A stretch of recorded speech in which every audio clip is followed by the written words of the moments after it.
tua palavra é luz no meu caminho, luz no meu caminho, meu Deus, tua... Caríssimos irmãos e irmãs, que bom te encontrar neste quarto domingo do tempo comum.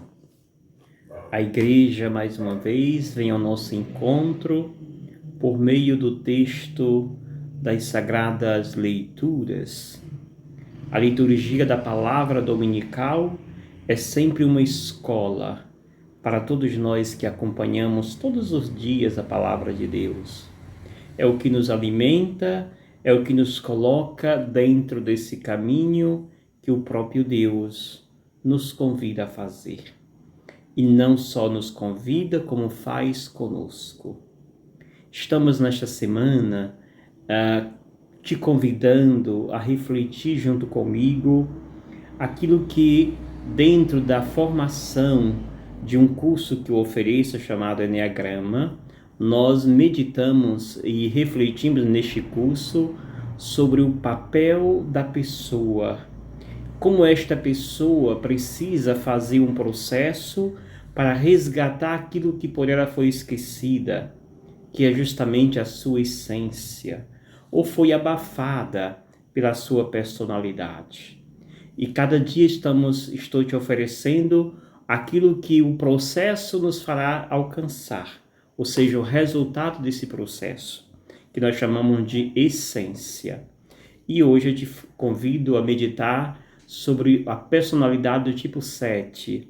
Tipo 7 é aquele tipo brincalhão. Foi uma criança que teve uma experiência de morte muito forte e que por isso ela se desligou totalmente do presente. Vive no passado e no futuro. Não consegue colocar os pés no chão. Por isso não consegue também concluir nem nada daquilo que começa a fazer, começa mas não termina, e vive no mundo da fantasia, de galho em galho, como diz algumas literaturas.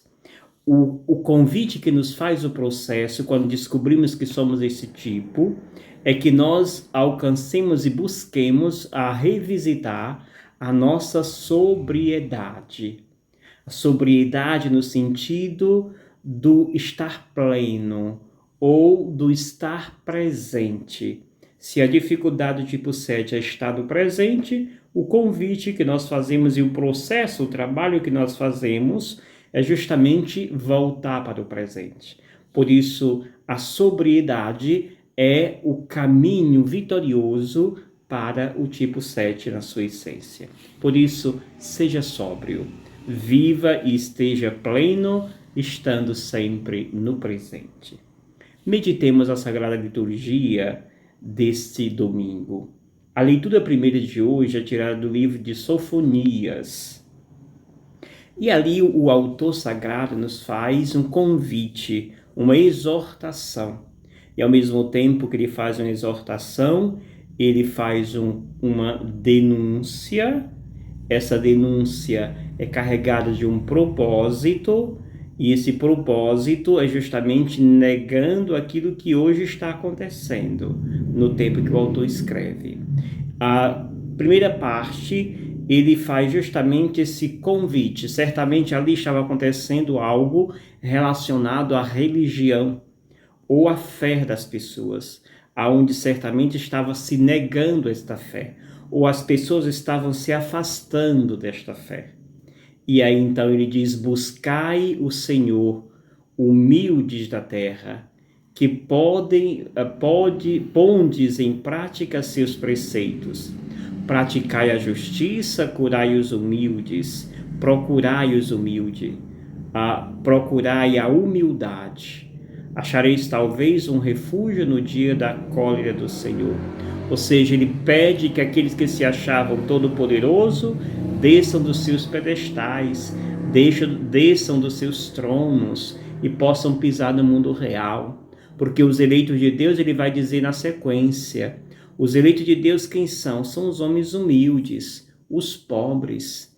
Estes são os eleitos de Deus. E finalmente ele condena aquela realidade que existia e convida ao mesmo tempo para aquilo que é desejado. condena todos aqueles que vivem na iniquidade, na mentira, e convida justamente para que nós deixemos este mundo e busquemos a verdade, busquemos o amor, busquemos repousar em Deus, porque é Ele aquele que nos fortalece, e este repousar em Deus só é possível pelo caminho da humildade e pelo caminho da pobreza, do despreendimento. É uma leitura belíssima que vale a pena fazermos com ela uma Lexio Divina. O texto do Evangelho é muito conhecido por todos nós. É o texto das bem-aventuranças. E aqui nós podemos olhar esse texto sempre que nós lemos um texto conhecido da Bíblia e o lemos com um olhar de oração, um olhar orante, nós iremos ver novas coisas nele.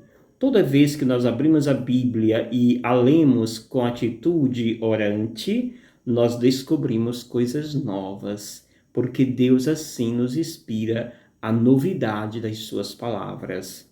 E é isto que nós hoje vemos nesse texto.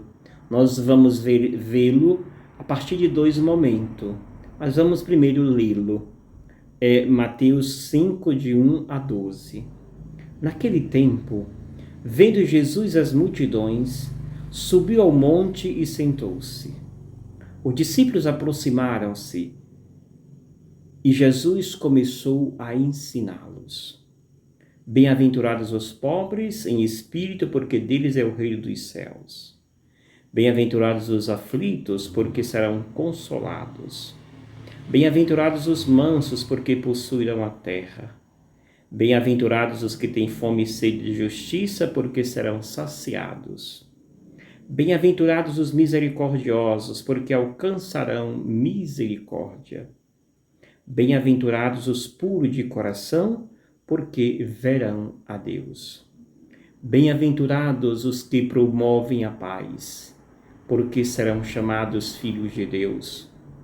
Bem-aventurados os que são perseguidos por causa da justiça, porque deles é o reino dos céus.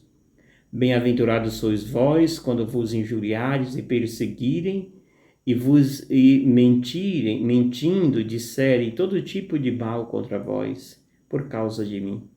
Alegrai-vos e exultai, porque será grande a vossa recompensa nos céus. Palavra da salvação.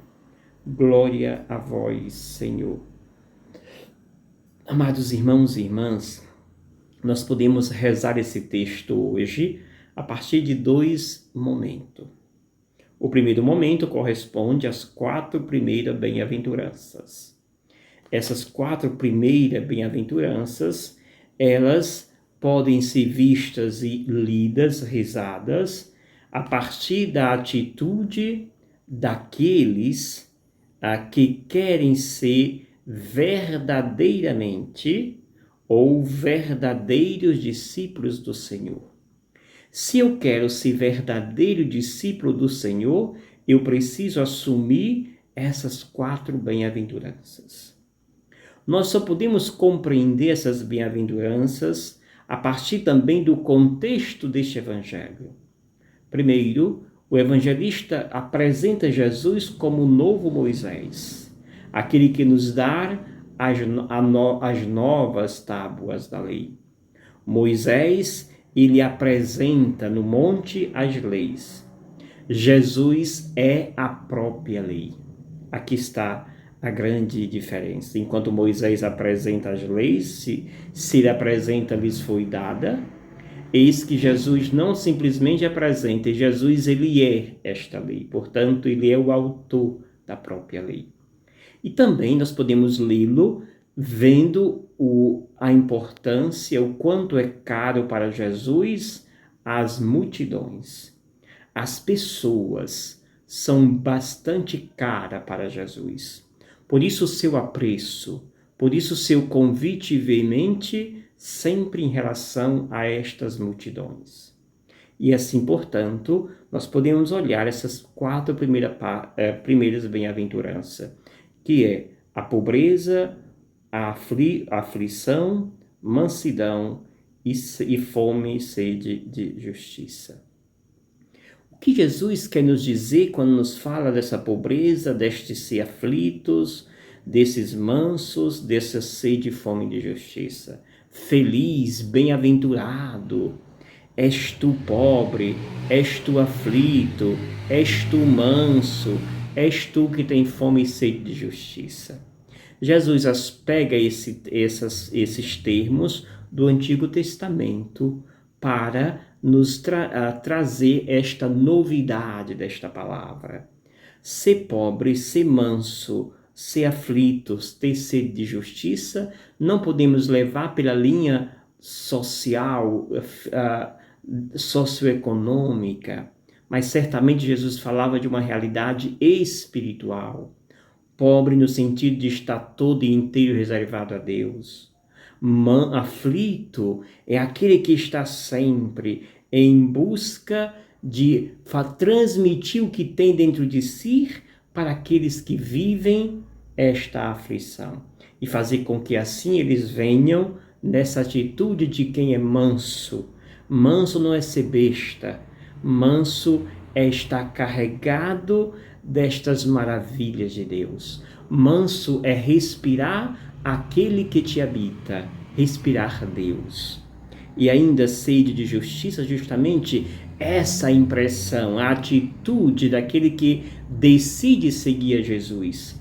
É aquele que promove a justiça, é aquele que tem sede de absorver o máximo dessa justiça de Deus, que é não querer ser melhor do que os outros, mas viver esse respeito.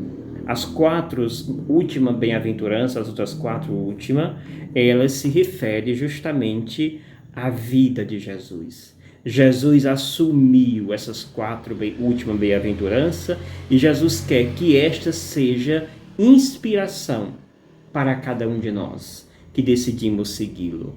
E aí sim, nós precisamos, diz o próprio Jesus, ser misericordioso, puro de coração, promotor da paz, e aqueles que são perseguidos por causa da justiça, ou seja, aqui Jesus se refere que nem sempre aqueles que decidem seguir Jesus serão aplaudidos, mas ele mesmo é prova viva, foi pregado numa cruz.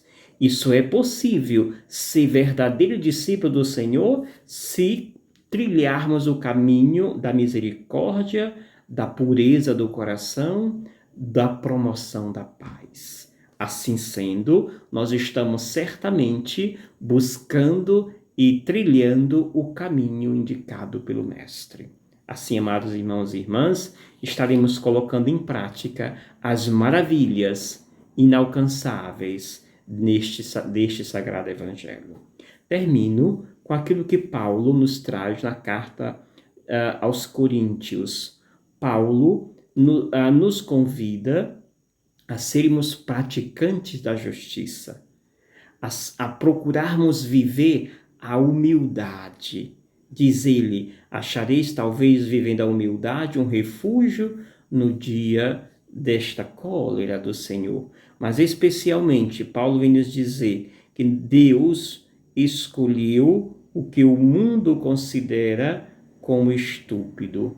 Deus escolheu a cruz e o mundo judaico condenava Jesus justamente por ser morto, ter morrido naquela atitude, naquela situação. E Paulo vem dizer, Deus escolheu o que o mundo considera como fraco, para assim confundir o que é forte. Deus escolheu o que para o mundo é sem importância e desprezado, o que não tem nenhuma serventia, para assim mostrar a inutilidade do que é considerado importante, para que ninguém possa gloriar-se de si mesmo. E ainda diz Paulo, é graças a ele que vós estáis em Cristo Jesus. Caríssimos, não fique preocupado se fores ignorados ou se não receber aplauso. O nosso mestre não recebeu aplauso. O seu aplauso foi a cruz. E é da cruz que ele vai vencer a iniquidade. É da cruz que ele vencerá a própria morte. Por isso, vivamos com serenidade. Abracemos a misericórdia, abracemos a mansidão, abracemos esta paz tão desejada e tão urgente para este mundo que nós vivemos. Te desejo uma semana rica da presença de Deus e que você que recebe meus áudios todos os dias e este meu vídeo todo domingo, não esqueça de deixar o seu like. Ele é muito importante para que a nossa comunidade cresça, para que a nossa família possa crescer e o Evangelho do Senhor chegue a mais pessoas. Deixe sempre seu like, compartilhe com seus amigos e peça para se inscrever no canal do Padre Gildenor. Assim, nos tornaremos uma família maior e o Evangelho do Senhor chegará a mais pessoas. E eu te abençoo em nome do Pai, do Filho e do Espírito Santo. Amém. Gratidão. Obrigado, Senhor, porque és meu amigo.